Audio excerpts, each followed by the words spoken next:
आप मुझे ये समझा रहे हैं या देश के लोगों को आप ये समझा रहे हैं कि भाई वो मर्सनरी था और उसके बावजूद इतना वैल्यूएबल है हमारे लिए कि हम उसके लिए जो है कि अपना सर्जियो गौर को हमने लगाया हुआ है, पूरा स्टेट डिपार्टमेंट लगा हुआ है, पूरी CIA जो है लगी हुई है प्रेशर डालने में कि उसको कैसे भी करके रिलीज कराया जाए। और मैं कहूंगा अगर भारत सरकार ने इसको रिलीज किया तो मैं ये मानूंगा कि भारत सरकार इससे बड़ा देश के साथ धोखा नहीं कर सकती। जिस भी देश के अंदर डिस्टर्बेंस क्रिएट करनी होती है, जिस भी देश के अंदर रजीम चेंज करना होता है, जिस भी देश के अंदर अपना कंट्रोल, अपना आधिपत्य स्थापित करना होता है, उस देश के अंदर डायरेक्टली कोई भी डिस्टर्बेंस नहीं क्रिएट की जाती कभी भी। 2 फ्रंट वॉर बहुत थी, फिर 2.5 फ्रंट आई, फिर 3 फ्रंट, भाई 4 फ्रंट, 4.5 फ्रंट, कितने फ्रंट पे लड़ेंगे आप? और इतने फ्रंट्स पे कौन सा देश की जो सेनाएं हैं वो लड़ सकती हैं? मैं इसलिए बार बार कहता हूं कि अमेरिका किसी का दोस्त नहीं है, CIA किसी की दोस्त नहीं है। वो आपके साथ, आपके यहाँ पे उनको इंडिया को कंट्रोल करना है एट एनी कॉस्ट। अमेरिका को किसने चौधरी बनाया है कि अमेरिका डिसाइड करेगा कि भाई कौन सा देश जो है वो अर्थव्यवस्था कितनी बड़ी बनेगा और कौन मिलिट्री टेक्नोलॉजी कितनी डेवलप करेगा? अमेरिका को किसने चौधरी बनाया है? माई फ्रेंड डोनाल्ड ट्रंप किसी का फ्रेंड नहीं है, अमेरिकन प्रेसिडेंट किसी का फ्रेंड नहीं होता है, CIA अमेरिकन डीप स्टेट किसी की फ्रेंड नहीं है। आप चाहे जितना भी झप्पी पप्पी कर लीजिए उसके साथ, उन्होंने डालना आपकी पीठ में खंजर ही है। चलिए मैं कहता हूं आपको मैथ्यू वॉन डाइक को देना ना दे दीजिए, मेरी एक शर्त है, हम मैथ्यू वॉन डाइक को देंगे लेकिन डेविड कोलमैन हेडली हमको वापस चाहिए। डेविड कोलमैन हेडली को आप दे दीजिए, मैथ्यू वॉन डाइक को ले जाइए, मरते मर जाएंगे, नहीं देंगे। जय हिंद दोस्तों, आप देख रहे हैं डिफेंसिव ऑफेंस। अगर वीडियो पसंद आए तो वीडियो को लाइक कीजिए, चैनल को सब्सक्राइब कीजिए और बेल आइकन दबाना बिल्कुल मत भूलिएगा। और आप हमें सपोर्ट करना चाहते हैं तो स्क्रीन पर दिए हुए QR कोड को स्कैन करें, या हमारी माताएं बहनें भाई जो NRIs है, जो विदेशों से देख रहे हैं, वो हमें पेपल के थ्रू भी सपोर्ट कर सकते हैं। आप हमें सपोर्ट जरूर कीजिए, ये चैनल आपका ही सपोर्ट चलता है और आपका ही सपोर्ट चल सकता है। बहुत बहुत धन्यवाद। जय हिंद दोस्तों, आप सभी का स्वागत है। आपको अगर याद होगा तो पिछले साल आज से तकरीबन 15-16 महीने पहले मैंने एक वीडियो बनाई थी मणिपुर की हिंसा के ऊपर, और मैंने कहा था कि it has got CIA written all over it, कि ये सारा का सारा जो है ये CIA के द्वारा पोषित और उसके द्वारा संचालित, यानी कि फंडेड भी उन्हीं के द्वारा है और ये सब कुछ वो करवा रहे हैं। इसके ऊपर मैंने एक डिटेल्ड वीडियो बनाई थी। जो CIA का एसेट उस पूरे ऑपरेशन को, उस पर्टिकुलर ऑपरेशन को लीड कर रहा था, उसकी फोटोग्राफ और उसके बारे में सारी जानकारियां मैंने साझा की थी कि किस तरीके से वो नेपाल में आकर के उसने अपना बेस बनाया और वहां पर वो इंडिया के जो लीडर ऑफ अपोजिशन है मिस्टर राहुल गांधी, उनसे भी एक शादी के फंक्शन में वो मिला। और ये सारा का सारा ऑपरेशन जो नॉर्थ ईस्ट में मणिपुर में स्पेसिफिकली जो चलाया गया, इसमें किस तरीके से ये सारा का सारा ये ऑपरेशन चल रहा है। और मैंने कहा था कि ये हिंसा चूंकि वहां से स्पॉन्सर्ड है तो हमारी सरकार का भी मुंह नहीं खुल रहा, वो भी नहीं बोल रहे इसके ऊपर, क्योंकि CIA के साथ अपने टर्म्स जो है वो खराब नहीं करना चाहते हैं। अभी रिसेंटली आपने सुना होगा कि, और अगर मैं अपने प्रोड्यूसर से भी कहूंगा कि वो एक उस वीडियो का लिंक जो है डिस्क्रिप्शन में जरूर दे दे, ताकि आप जा करके उस वीडियो को दोबारा आप देखिए तो आपको लगेगा कि ये जो सारी चीजें आज हो रही हैं ये सारी की सारी एज इट इज मैं उस समय कह रहा था। तो उस समय मुझे ये बार बार कहा जा रहा था कि जी आपको ना, आप बहुत ज्यादा एंटी अमेरिकनिज्म में इतना आप डूब चुके हैं, या आप कंस्पिरेसी थ्योरी बेच रहे हैं, जबकि वो कंस्पिरेसी थ्योरी नहीं थी। मैंने उसमें फोटोग्राफ्स, ट्रेनिंग के वीडियोस, पिक्चर्स सब कुछ लगाए थे, किस तरीके से ड्रोन की ट्रेनिंग दी जा रही है, किस तरीके से आर्म्स की ट्रेनिंग दी जा रही है, और एक क्रिश्चियन जो रिवाइवलिज्म है उसको जो है वो बढ़ावा दिया जा रहा है, या क्रिश्चियन एक्सट्रीमिज्म को जो है वो स्पॉन्सर किया जा रहा है, और एक क्रिश्चियन मिलिटेंट ग्रुप बनाने की तरफ सारी चीजें चल रही हैं। और उसका जो प्रोपेगेंडा है वो यहाँ पे इंडिया के अंदर भी किया जा रहा था, जो उसमें की लीड कर रही थी इंडिया की ऑपोजिशन पार्टीज। आपने देखा होगा डेरेक ओब्रायन जो कि TMC के, तृणमूल कांग्रेस के राज्यसभा सांसद थे, उन्होंने राज्यसभा में खड़े होकर के बोला कि मणिपुर मणिपुर मणिपुर मणिपुर पे बात होगी, मणिपुर के अलावा बात नहीं होगी। और वो बड़ा फेमस उनका एक वो वीडियो जो है उसकी रील बना बना करके हर जगह सोशल मीडिया पे वायरल किया गया। Where does 176 come into this? There's no 176. It is on 267, and we want a discussion here on Manipur. We want a discussion, and the Prime Minister has to open his mouth. One second. Manipur. How can you? Honorable member. Where is the Prime Minister of India? One second. Where is the Prime Minister? Honorable. Come here and speak on Manipur.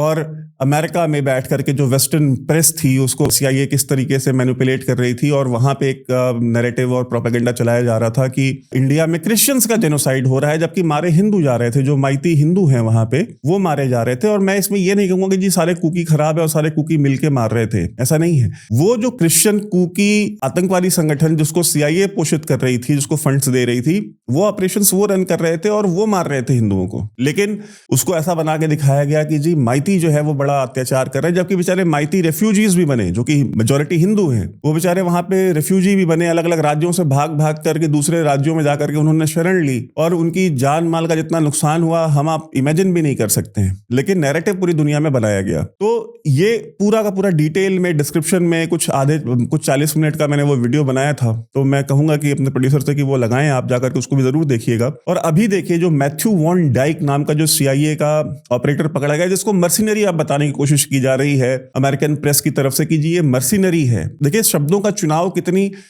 होशियारी से और समझदारी से किया जाता है। आप सबसे पहले कहते हैं कि जी ये तो टूरिस्ट है, ठीक है भाई, अगर वो टूरिस्ट है तो वो इतनी बार इंडिया से म्यांमार से इंडिया क्यों आ जा रहा है? मतलब ऐसा क्या उसको दिख गया है खूबसूरती वहां पे जो कि उसको इंडिया में और कहीं नहीं घूमना है? इंडिया में इतना खूबसूरत कल्चर है, मतलब आप केरल नहीं जा रहे, आप तमिलनाडु नहीं जा रहे, आप कश्मीर नहीं जा रहे, आप गुजरात नहीं जा रहे, आप महाराष्ट्र नहीं जा रहे, आप यूपी नहीं जा रहे, आप उड़ीसा नहीं जा रहे, राजस्थान नहीं जा रहे, जहां पे सबसे ज्यादा विदेशी टूरिस्ट जाते हैं, सबसे ज्यादा वेस्टर्न टूरिज्म होता है, अब वहां नहीं जा रहे। आप कहां जाएंगे? आप जाएंगे नॉर्थ ईस्ट, आप जाएंगे म्यांमार। पहले आप उसको टूरिस्ट बताते हैं, फिर कहते हैं जी नहीं ये तो टूरिस्ट नहीं है, ये क्योंकि उसी फोटोग्राफ्स आ गए कि किस तरीके से वो ईरान में ऑपरेट कर रहा था, किस तरीके से वो इराक में ऑपरेट कर रहा था, किस तरह से वो लीबिया में ऑपरेट कर रहा था, किस तरह से वो अफगानिस्तान में ऑपरेट कर रहा था, अफगानिस्तान में अरेस्ट भी हुआ और 2010 में, और फिर उसके बाद अमेरिकन ने स्पेशल मिलिट्री प्लेन भेजा उसके लिए, उसको वहां से निकालने के लिए, और उसको जो है प्रेशर डाल करके और अफगान गवर्नमेंट के ऊपर उसको रिलीज कराया और उसको लेकर के वापस आए। तो ये जो उसकी संस्था है जो उसने बनाई हुई है सन्स ऑफ लिबर्टी के नाम से, ये सारी क्या होती है? फ्रंट ऑर्गेनाइजेशंस होती हैं। ये बनाई जाती हैं प्रोपेगेंडे के लिए, दिखाने के लिए। कहते हैं ना हाथी के दांत दिखाने के और होते हैं, खाने के और होते हैं। इंटेलिजेंस ऑपरेशन में सबसे पहली चीज जो इंश्योर की जाती है वो होती है डिनायबिलिटी, कि कोई भी ऑपरेशन कर रहा है, कोई भी एसेट है आपका, वो चाहे उस देश का नागरिक हो या अपने देश का नागरिक हो या किसी तीसरे देश का नागरिक हो, तो सबसे पहले डिनायबिलिटी इंश्योर की जाती है कि कल को आप उसके साथ अपना संबंध डिनाई कर सकेंगे, भाई हमारा इससे कोई लेना देना नहीं है। तो डिनायबिलिटी का तो सवाल ही नहीं पैदा होता, बिकॉज वो यूएस सिटीजन है, वो यहां पकड़ा गया है, उसकी फोटोग्राफ्स रिलीज हुई हैं वेपन्स के साथ ड्रोन की ट्रेनिंग देते हुए। मैथ्यू वॉन डाइक को फिर बोला गया कि जी ये मर्सिनरी है। मर्सिनरी क्या कि भाई भाड़े का सोल्जर है, किसने हायर किया उसको? तो भाई भाड़े का है तो उसको कोई भी हायर कर सकता है, कोई जरूरी थोड़ी कि हमने ही किया है। वो तो गन फॉर हायर है, उसको पाकिस्तान हायर कर ले, उसको यूक्रेन हायर कर ले, उसको युगांडा हायर कर ले, घाना हायर कर ले, हमारा उससे क्या लेना देना है? अगर आपका कोई लेना देना नहीं है तो सर्जियो गोर, जिनको यहाँ पे एम्बेसडर बना के भेजा गया और इस पूरे रीजन का सर्वा बना करके भेजा गया कि इस पूरे रीजन को जो है सर्जियो गौर के हिसाब से चलाया जाएगा, डोनाल्ड ट्रंप ने पर्सनली उसको भेजा, तो सर्जियो गौर उसके लिए क्यों प्रेशर डाल रहे हैं गवर्नमेंट के ऊपर? सर्जियो गौर जो है भारत सरकार के ऊपर प्रेशर डाल रहे हैं कि भाई मैथ्यू वॉन डाइक को छोड़ा जाए। अगर वो मर्सिनरी है तो मर्सिनरी के लिए आप क्यों इतना परेशान है? मर्सिनरी तो भाई किसी भी देश में जाएगा, कहीं भी मार दिया जाएगा। मर्सिनरीज ऐसे ही होते हैं, जैसे नॉर्थ कोरियन मर्सिनरी जो हैं वो वहां पे रशिया के लिए लड़ रहे हैं, मर जाएंगे, मर्सिनरी हैं, उसके लिए नॉर्थ कोरिया की गवर्नमेंट थोड़ी जिम्मेदार है। या इंडिया से भी बहुत सारे लोग गए वहां लड़ने के लिए, तो वो मर्सिनरी है, अपनी मर्जी से गए हैं। अगर वो कल को मर जाते हैं तो भारतीय सरकार ये थोड़ी कि उनके घर वाले आके कह सकते हैं कि जी देखिए वो वहां पे वीर गति को प्राप्त हो गए तो हमको उनकी बॉडी चाहिए, हमको पैसा चाहिए, हमको उनका जो भारत सरकार कहेगी भाई मर्सिनरी थे, अपनी मर्जी से गए, तो अब हम क्या कर सकते हैं उसके लिए? तो मर्सिनरी जो होते हैं ना, मर्सिनरी के लिए आपका एम्बेसडर जो है पर्सनली प्रेशर नहीं डालता, वो भी इतना एम्पावर्ड डिप्लोमैट जो सीधा डायरेक्टली मतलब प्रेसिडेंट ऑफ अमेरिका से बात करता हो, डायरेक्ट लाइन, वो अपने सेक्रेटरी ऑफ स्टेट को फोन ना करता हो, सीधा प्रेसिडेंट को फोन करता हो। आप मुझे ये समझा रहे हैं, देश के लोगों को आप ये समझा रहे हैं कि भाई वो मर्सिनरी था और उसके बावजूद इतना वैल्यूएबल है हमारे लिए कि हम उसके लिए जो है कि अपना सर्जियो गौर को हमने लगाया हुआ है, पूरा स्टेट डिपार्टमेंट लगा हुआ है, पूरी CIA जो है लगी हुई है प्रेशर डालने में कि उसको कैसे भी करके रिलीज कराया जाए। और मैं कहूंगा अगर भारत सरकार ने इसको रिलीज किया तो मैं ये मानूंगा कि भारत सरकार इससे बड़ा देश के साथ धोखा नहीं कर सकती, क्योंकि आपके हाथ में एक ऐसा आदमी आया है जो वहां पे बैठ करके म्यांमार में डिस्टर्बेंस क्रिएट कर रहा था। अब आप कहेंगे जी म्यांमार में कर रहा था, उससे हमको क्या लेना देना है? तो मैं आपको अगर ले जाऊं तो पिछले 1.5-2 महीने में हमने जितनी भी वीडियोस की उसमें मैंने आपको एक टर्म समझाई है with reference to Iran war, वो है एक डॉक्ट्रिन जिसको कहते हैं पेरिफेरी डॉक्ट्रिन। मैं बार बार ये कहता आया हूं कि पेरिफेरी डॉक्ट्रिन जो होती है उसको आप लोग समझिए, जिस भी देश के अंदर डिस्टर्बेंस क्रिएट करनी होती है, जिस भी देश के अंदर रजीम चेंज करना होता है, जिस भी देश के अंदर अपना कंट्रोल, अपना आधिपत्य स्थापित करना होता है, उस देश के अंदर डायरेक्टली कोई भी डिस्टर्बेंस नहीं क्रिएट की जाती कभी भी। सबसे पहले उसके पेरिफेरी पे, यानी कि उसकी जो बॉर्डर स्टेट्स हैं उनके बॉर्डर पे डिस्टर्बेंस क्रिएट की जाती है। ऐसे जोन्स बनाए जाते हैं जो कि सॉवरेन जोन्स हो, जहां पे हमारे एसेट्स की या हमारे मर्सनरीज की या हमारे इंडिपेंडेंट मिलिशियाज की उनका कंट्रोल हो, उनकी सॉवरेनिटी हो, जहां पे किसी भी देश का, किसी भी राष्ट्र का ना कानून चलता हो ना संविधान चलता हो। तो इस तरह से अलग अलग पॉकेट्स बनाए जाते हैं उसके इर्द गिर्द, और फिर वहां पे बैठ के इंटेलिजेंस एजेंसीज जो होती हैं वो अपने ऑपरेशंस रन करती हैं, चाहे वो आतंकवादी घटनाएं करानी हो, चाहे कोई मूवमेंट खड़ा कराना हो, चाहे फंडिंग करानी हो, चाहे स्मगलिंग करानी हो, चाहे आर्म्स स्मगल कराने, मान लीजिए कल को इंडिया के अंदर आर्म्स स्मगल कराने हैं, तो आपको श्रीलंका में,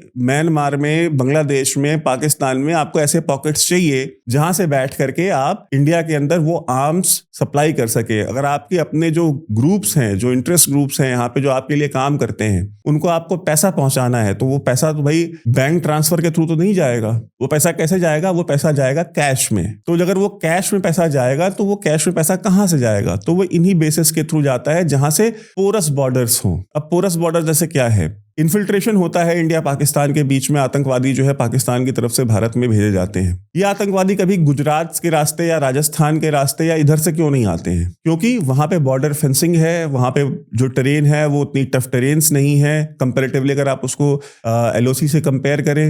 अब जहां पे पहाड़ हैं, जहां पे नदियां हैं, जहां पे नहरें बह रही हैं, इतनी टफ टेरेन्स है, तो आप वहां पे भाई बार्ब्ड वायर नहीं लगा सकते, और आप हर एक चप्पे के ऊपर आप कोई पुलिस वाला या कोई फौजी या कोई BSF का जवान नहीं खड़े कर सकते। तो कहीं ना कहीं ऐसे पॉकेट्स आपको हमेशा अवेलेबल रहेंगे जहां से आप लोग अंदर भेज सकते हैं। तो जब भी अक्सर लोग बात करते हैं कि जी आतंकवादी से पहलगाम के ऊपर जो अपोजिशन, जो इस देश की मूर्ख अपोजिशन है, वो ये कहती है कि आए कैसे, तो मैं हमेशा कहता हूं कि आप किसी की भी सरकार आ जाए, आतंकवादी को अगर आप भेजना है, उनको पुश करना है, तो वो अंदर पुश कर लेंगे, उसको आप नहीं रोक सकते, वो टेरेन ही ऐसी है। सिमिलरली बांग्लादेश के बॉर्डर पे, म्यांमार के साथ बॉर्डर पे, म्यांमार के साथ बॉर्डर पे जितने डेंस जंगल्स हैं, आप कितने वहां पे कैसे आप लगाएंगे बार्ब्ड वायर? तो वहां पे बेस बनाया जा रहा है। बांग्लादेश के अंदर जमात इस्लामी को एम्बोल्डन किया जा रहा है। ये जो सारे के सारे जो प्रपंच रचे जा रहे हैं, मैंने कहा से आपको बालेन शाह को नेपाल में इंस्टॉल कराया गया। सबसे पहले उसको वहां पे प्रॉप अप कराया गया, फिर उसको पॉपुलर कराया गया सोशल मीडिया के एल्गोरिदम को ट्वीक करके, फिर वहां पे एक मूवमेंट खड़ी की गई। मूवमेंट खड़ी करने के बाद उसको,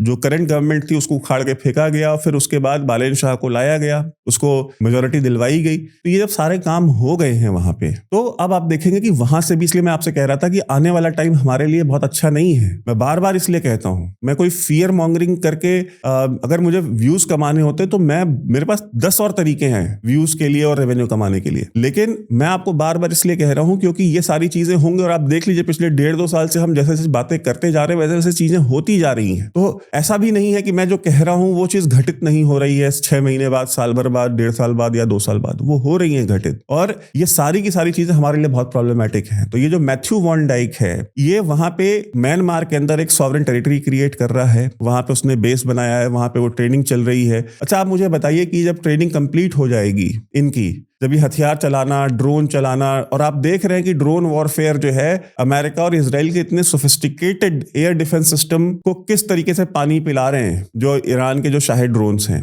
FPV ड्रोन्स जो हैं, FPV ड्रोन्स ने, मतलब यूक्रेन ने उसको किस तरीके से यूज किया है रशिया के साथ वॉर में, और कितनी ज्यादा कैजुअलिटीज जो है वो रशियन आर्मी की और उनके सोल्जर्स की और उनके आर्म्स एंड एम्यूनिशन की हुई है, कितना डैमेज किया है उन FPV ड्रोन्स ने। आप में से जिन लोगों को नहीं पता, FPV ड्रोन्स होते हैं नॉर्मल क्वाडकॉप्टर ड्रोन्स टाइप के होते हैं। उनके ग्लासेस आते हैं, आप वो अपनी आंखों में आप लगाते हैं। आप उस ड्रोन के ऊपर आप पेलोड, मान लीजिए 5 किलो, 10 किलो, 20 किलो, जितना भी आपको बारूद आपको लगाना है, आप उसमें लगा देते हैं। और उसकी स्पीड बहुत फास्ट होती है। और वो अपने आंखों में वो गॉगल्स पहन के, एक लड़का कहीं बैठा हुआ है और वो उसको फ्लाई कर रहा है, बहुत लो फ्लाई कर रहा है, आपका कोई रडार पकड़ ही नहीं सकता उसको। और वो इतना छोटा ऑब्जेक्ट है, इतना छोटा सा ड्रोन है, और ग्राउंड से इतना नीचे वो उड़ रहा है कि आप ये समझ लीजिए, अगर आप चाहें तो आप जा करके आप YouTube पे देख सकते हैं कि जो प्रोफेशनल FPV ड्रोन्स जो शूटिंग के लिए इस्तेमाल होते हैं फिल्मों में, एडवर्टीजमेंट्स में, आप देखिए वो 100 किलोमीटर की स्पीड से चलती हुई कार के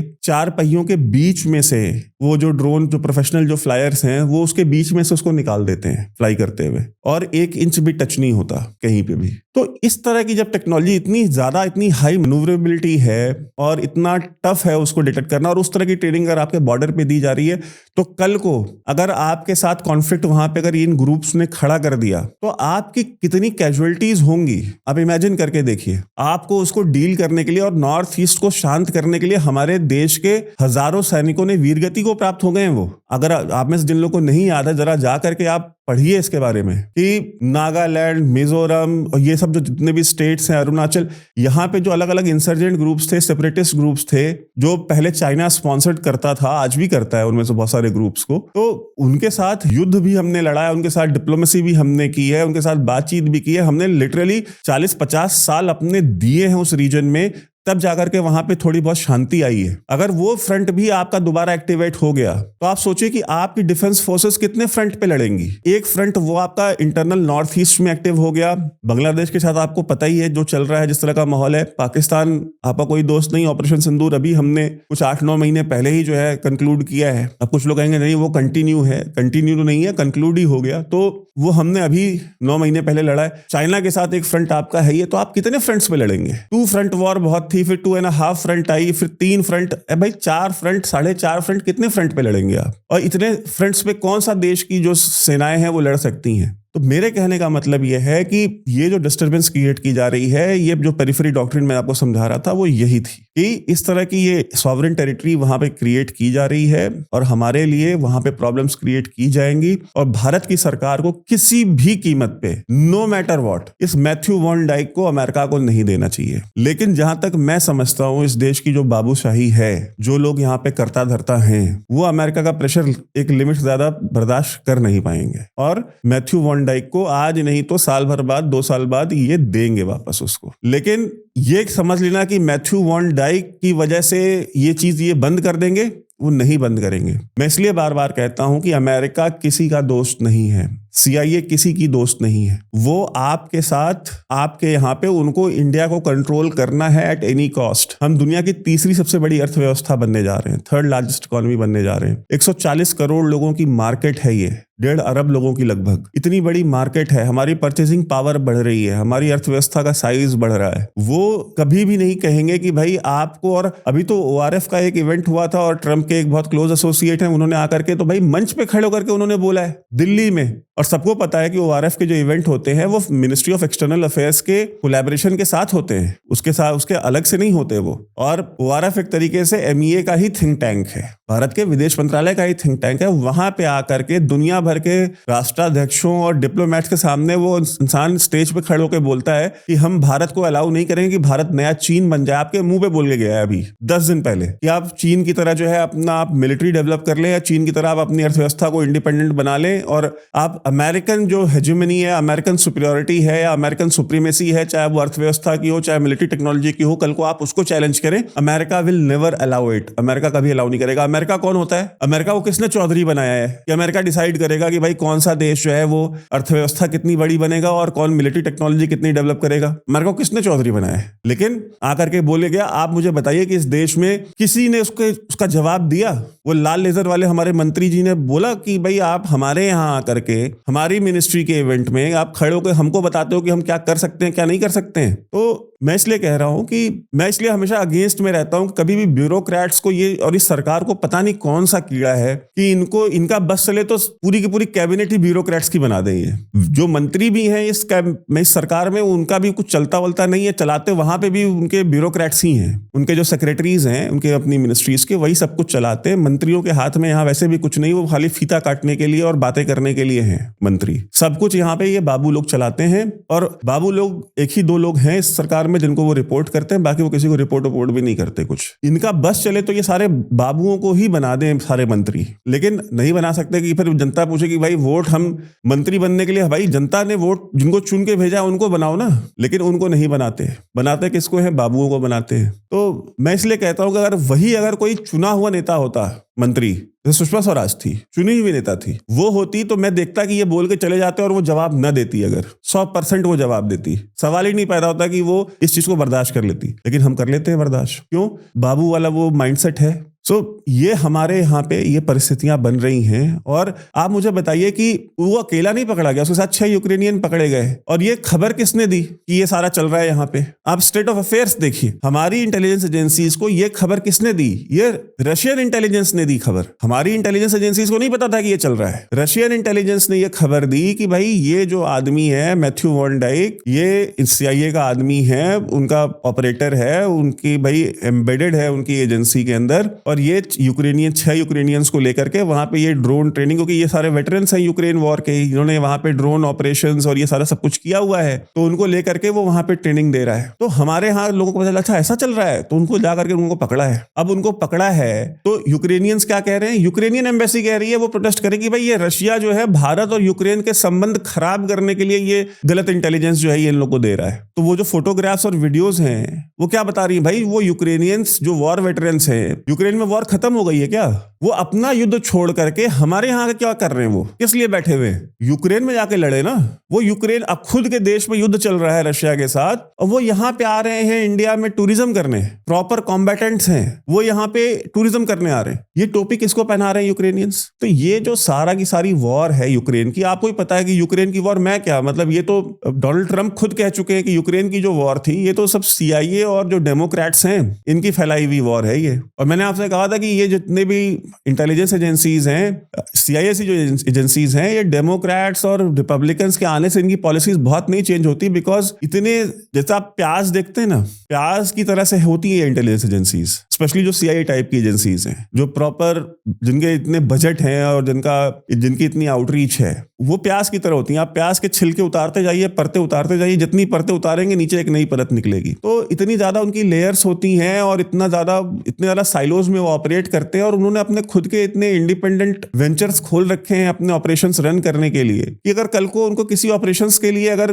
वहां की सरकार अगर पैसा न भी दे तो उनके पास अपने डिफरेंट इतने और तरीके हैं कि वो अपने ऑपरेशंस जो है उनकी यूनिट्स वो रन कर सकती हैं। ऐसा नहीं है कि वो नहीं कर सकती, तो उससे बहुत फर्क नहीं पड़ना है। तो मैं वही देख रहा था कि जो अब अमेरिका में जो ट्रम्प सपोर्टर्स जो ट्रम्प के जो लॉयलिस्ट हैं वो ये कह रहे हैं कि भाई ये जो ऑपरेशंस हैं ये इंडिया के अंदर ये डेमोक्रेट्स ने, जो बाइडेन ने सैंक्शन किए थे, डोनाल्ड ट्रम्प का इससे कोई लेना देना नहीं है। और ये मैथ्यू वैन डाइक जो है, अगर आप इसका जाके देखिए, इसका सोशल मीडिया देखिए, तो इसने ट्रम्प को बहुत ज्यादा क्रिटिसाइज भी किया हुआ है। हमें क्या लेना देना है कि वो ट्रम्प को सपोर्ट करता है या नहीं करता है? हमें क्या लेना देना है कि डोनाल्ड ट्रम्प इस चीज को अप्रूव करता है या नहीं करता है? CIA और अमेरिकन डीप स्टेट ये ऑपरेशन रन कर रही है, करती रही है और आगे भी करेगी। ये है प्रॉब्लम। और वहां से बैठ के उनको म्यांमार को भी कंट्रोल करना है, बांग्लादेश को भी कंट्रोल करना है और इंडिया को भी कंट्रोल करना है। कि कल को अगर इंडिया, जैसे आज इंडिया कहता है भाई हम ये काम नहीं करेंगे, तो वहां पे बैठ करके वो कहेंगे ठीक है आप नहीं करेंगे तो फिर होंगे बॉम्ब ब्लास्ट आपके यहाँ, फिर आपके आर्मी के ऊपर हमले होंगे और जिसका डोमेस्टिक आपको पॉलिटिकल कॉस्ट पे करना पड़ेगा। तो आपकी आर्म ट्विस्टिंग के लिए इस तरह के ऑपरेशंस चलाए जाते हैं। आपकी आर्म ट्विस्टिंग के लिए, आपसे जबरदस्ती डील्स करवाने के लिए, आपसे जबरदस्ती वोट्स लेने के लिए यूनाइटेड नेशंस में, आपसे जबरदस्ती सपोर्ट लेने के लिए ये सारी चीजें की जाती हैं। और हम अलाउ कर रहे हैं, लिटरली अलाउ कर रहे हैं, क्योंकि हमारे बॉर्डर पे ये चीजें हो रही हैं। हमारे यहाँ से लोग आ रहे हैं, जा रहे हैं। रशियंस आकर के बताते हैं कि ये चल रहा है आपके यहाँ पे, तो हमारे जो नंबर 1 लोग हैं वो कहाँ हैं? I mean, हमको इस चीज को समझना पड़ेगा। माई फ्रेंड डोनाल्ड ट्रंप किसी का फ्रेंड नहीं है, अमेरिकन प्रेसिडेंट किसी का फ्रेंड नहीं होता है, CIA अमेरिकन डीप स्टेट किसी की फ्रेंड नहीं है। आप चाहे जितना भी झप्पी पप्पी कर लीजिए उसके साथ, उन्होंने डालना आपकी पीठ में खंजर ही है। उनका तो मूल मंत्र ही यही है, ऐसा कोई सगा नहीं जिसको हमने ठगा नहीं है। इजराइल भी उनसे अपने मन की चीजें करवा लेता है, वो इसलिए करवा लेता है बिकॉज इजराइल उनके साथ वही करता है जो वो दुनिया के और देशों के साथ करते हैं। वो दुनिया को ब्लैकमेल करते हैं, उन्होंने दुनिया के सिस्टम्स को कैप्चर किया हुआ है, इजराइल ने उनको कैप्चर किया हुआ है, उनके सिस्टम्स को कैप्चर किया हुआ है, दुनिया ने उनके लोगों को कॉम्प्रोमाइज किया हुआ है। इजराइल ने, मोसाद ने उनके पॉलिटिशियंस को कॉम्प्रोमाइज किया हुआ है, मोसाद ने उनके जो इंस्टीट्यूशंस हैं उनको कब्जा किया हुआ है। वो दुनिया में नैरेटिव बिल्डिंग पुल ऑफ करते हैं, मूवमेंट्स खड़ी करते हैं, वो अमेरिकन मीडिया को कंट्रोल करते हैं, मोसाद वाले, इजराइल वाले। जो जायनिस्ट लॉबी है, जायनिस्ट लॉबी अमेरिका के साथ वही करती है जो अमेरिका दूसरे देशों के साथ करता है। इसलिए कहते हैं कि इजराइल के अलावा अमेरिका का दुनिया में कोई दोस्त नहीं है, दोस्त उनका इजराइल भी नहीं है। इजराइल की भी बात मानना उनकी मजबूरी है। वो आइपस्टीन जैसे लोगों को दूसरे देशों के लीडर्स को कॉम्प्रोमाइज करने के लिए यूज करते हैं। मोसाद ने उनको यूज कर लिया, आइपस्टीन को यूज कर लिया उनके लोगों को ब्लैकमेल करने के लिए। तो वो किसी के दोस्त नहीं है, वो किसी का भला नहीं चाहते। हम इसको ट्रैक करते रहेंगे, लेकिन मुझे उम्मीद बहुत कम है कि इसको मैथ्यू वॉन डाइक को, चलिए मैं कहता हूं आपको मैथ्यू वॉन डाइक को देना ना दे दीजिए। मेरी एक शर्त है, हम मैथ्यू वॉन डाइक को देंगे लेकिन डेविड कोलमैन हेडली हमको वापस चाहिए। डेविड कोलमैन हेडली को आप दे दीजिए, मैथ्यू वॉन डाइक को ले जाइए, मरते मर जाएंगे, नहीं देंगे, क्योंकि डेविड कोलमैन हेडली भी उन्हीं का एजेंट था। उसके ऊपर भी हमने डिटेल में वीडियो बनाई कि किस तरीके से जो डीए है वो डीए के लिए और एफबीआई के लिए, दोनों के लिए वो उन दोनों का एजेंट था वो, और दोनों के लिए वो काम करता था। तो इसलिए आज तक तो उन्होंने नहीं हैंड ओवर किया ना हेडली को, तो डेविड कोलमैन हेडली को नहीं हैंड ओवर करेंगे वो। अगर आपको देना भी आप दे दीजिए, डेविड कोलमैन हेडली लीजिए उनसे कि वो आके बताए कि 26/11 के हमले में जो हमारे लोग मारे गए वो ऑपरेशन कैसे कैसे चला है, क्या क्या हुआ है, और वो आके बताए कि ये सारी चीजें अमेरिकन डीप स्टेट को पता थी या नहीं थी, CIA को पता थी या नहीं थी, FBI को पता थी या नहीं थी, आगे बताएगा ना। नहीं देंगे इसलिए क्योंकि उनको भी पता था कि ये होने वाला है। सो मेरे कहने का मतलब सिर्फ इतना है, मैं आप सभी से रिक्वेस्ट करूंगा स्टोरी को ट्रैक कीजिए, करते रहिए, और ये आपके यहाँ पे ये सारे के सारे ये फ्रंट्स बनाए जा रहे हैं, ये खोले जा रहे हैं, जो हम आपसे कहते आ रहे हैं, ये सारी चीजें एज इट इज हो रही हैं। तो सवाल उठाइए, सवाल पूछिए और आंख कान खोले रखिए, ये सारी चीजें कैसे की जा रही हैं। और सरकार से भी यही कहूंगा कि थोड़ी सी रीढ़ की हड्डी सीधी कीजिए और नाम लेना शुरू कीजिए इन CIA वालों का और इन लोगों का, और इनको या तो आप इनके गले में पट्टा डालिए यहाँ पे, वरना 70-80% तो ऑलरेडी डैमेज डन है, जो 15-20% बचा है, अगर आप अभी से भी अगर आप खड़े हो जाएं और इन चीजों को पे ध्यान दें तो चीजें कंट्रोल हो सकती हैं। वरना आने वाले 3-4 साल में इस देश में इतने वायलेंट प्रोटेस्ट और इतने बड़े हमले होंगे कि हमसे और आपसे कंट्रोल नहीं होंगे, या तो फिर हम फिर सबमिट करेंगे, हम हर डील उनके हिसाब से करेंगे, हम हर चीज में गिव अप करेंगे, अपने इंटरेस्ट पे कॉम्प्रोमाइज करेंगे। अगर वैसा ही स्टेट हमको बनना है, इस देश को अगर हजारों साल की गुलामी के खिलाफ हम कभी नहीं सबमिट किया हमने, इस देश ने हर समय हर रीजन में कहीं छत्रपति शिवाजी महाराज को पैदा किया, कहीं महाराणा प्रताप को पैदा किया, कहीं पृथ्वीराज चौहान को पैदा किया। इस तरह से इस देश में अगर उन्होंने इतने सारे वीर योद्धा, बिरसा मुंडा जैसे वीर योद्धा पैदा किए, मतलब इस देश में ऐसा कोई कोना नहीं था जहां पे इस देश ने ऐसा योद्धा नहीं खड़े किए हों जिन्होंने कभी भी गुलामी को एक्सेप्ट नहीं किया, कभी भी सबमिट नहीं किया। और इतने सैकड़ों हजारों साल की स्ट्रगल के बाद अगर आकर के अगर हमें हर चीज मान लेनी हो और हमें हर सिस्टम अपना उनके हिसाब से बना देना हो, और हम एक वर्चुअल, मतलब कहते हैं ना, प्रत्यक्ष नहीं परोक्ष तरीके से अगर हम उस गुलामी में चले जाएं जहां पे हम बिहाइंड क्लोज डोर्स हर उनकी चीजें मान लें, तो अगर हमको वहां जाना है तो ये देश कभी भी उसको स्वीकार नहीं करेगा। मैं आपको बता रहा हूं, आपको चाहे जितना मर्जी करे आप मीडिया मैनेज कर लीजिए, जितना मर्जी करे उतना सोशल मीडिया मैनेज कर लीजिए, ये देश की जो साइकी है वो इस देश की साइकी उस चीज को कभी एक्सेप्ट नहीं करेगी, और बहुत दिन तक आप चीजें मैनेज कर भी नहीं पाएंगे। अमेरिका में पूरा का पूरा मीडिया, इजराइल और मोसाद वाले पूरा मीडिया कंट्रोल करते थे, पूरा हॉलीवुड कंट्रोल करते हैं। 40 साल, 50 साल, 70 साल उन्होंने फिल्में, सीरीज बना करके एक नैरेटिव बनाया, सब कुछ किया उन्होंने। आज 30 साल बाद, 40 साल बाद आप देख लीजिए कि जो इजराइल को लेकर के जो सिंपैथी थी अमेरिका में, जो 75% लोग इजराइल को लेकर के सिंपैथेटिक थे आज से 20 साल पहले, मात्र 20 साल के अंदर इतने सारे कंट्रोल के बाद आज वो इजराइल, अमेरिका के अंदर जो लेटेस्ट सर्वे है, इजराइल को लेकर के जो सिंपैथी है वो 15% पे आ गई है। सिर्फ 15% लोग सपोर्ट करते हैं इजराइल को, रेस्ट ऑफ देम कुछ 10% न्यूट्रल हैं या दे कांट से 75% लोग पैलेस्टीनियन कॉज को सपोर्ट कर रहे हैं। इतना सब कुछ कंट्रोल होने के बाद तो बात वही है कि आपको लगता है कि हम सब ये मीडिया और सोशल मीडिया कंट्रोल करके, नैरेटिव कंट्रोल करके हम चीजें करा ले जाएंगे, चला ले जाएंगे, हम डिबेट ही नहीं होने देंगे, लोगों को मालूम कैसे चलेगा? सब कुछ मालूम चलता है। तो थोड़ी रीढ़ की हड्डी सीधी करें और खड़े हो इन CIA वालों के साथ, वरना ये खोखला कर देंगे इस देश को। और जान हमारे वो अपने एक आदमी के लिए, एक अमेरिकन नागरिक के लिए सर्जियो गौर जो है और पूरा स्टेट डिपार्टमेंट लगा हुआ है। हमारे यहाँ पे लोग दर्जनों के हिसाब से मार दिए जाते हैं, वहां पे मणिपुर में लोग सैकड़ों की तादाद में मार दिए गए, रेप हुए, बलात्कार हुआ, हजारों लोगों की रोजगार चला गया, घर चला गया, रेफ्यूजीज बन गए। उनके साथ न्याय कौन करेगा? अगर हम इसको मैथ्यू वॉन डाइक को अगर उनको देते हैं तो ये सबसे बड़ा अन्याय क्या उन माइती हिंदुओं के साथ नहीं होगा? लेकिन ठीक है, बात भी सही है कि आप फलाना ढिकाना जी को समझाएंगे क्या? हम नहीं समझा रहे हैं, लेकिन जो कह रहे हैं आप देख लीजिए अपनी आंखों से, वही हो रहा है। और आप सभी जुड़े रहिए, आप हमें सपोर्ट जरूर कीजिए, और ये वीडियो किसी न किसी अपने जानने वाले के साथ, अपने किसी ग्रुप में शेयर जरूर कीजिएगा। वीडियो पे लाइक जरूर करिए। आप किसी तरीके से सपोर्ट नहीं कर सकते तो कम से कम लाइक करके जरूर सपोर्ट कीजिए। बहुत बहुत धन्यवाद।